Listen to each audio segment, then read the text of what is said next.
Mga kababayan, Assalamualaikum. Ayon sa isang nagpakilalang testigo, may kinalaman umano ako sa Oplan Tukhang, sa Davao Death Squad, at sa mga insidente ng pagpatay o extrajudicial killing sa Davao. Bago ang script na ito. Sa mga taon na nagsilbi ako bilang Vice Mayor at Mayor ng Davao City, ni minsan ay hindi naugnay ang aking pangalan sa isyong ito. Bigla na lang nagkaroon ng testigo laban sa akin nang mahalal ako na Vice President. At kabilang na nga ako ngayon sa mga akusado sa International Criminal Court. Maliban sa tiyempo, malinaw na sadyang pinilit lang na maidugtong ang pangalan ko sa isyong ito para ako maging akusado sa ICC. Ang pagpupumilit ng ICC na pakialaman ang ating hudikatura ay panghihimasok sa ating soberanya.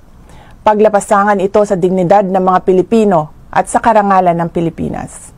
Wala na itong debate sa testigo at mga tao na nakapalikod sa kanya.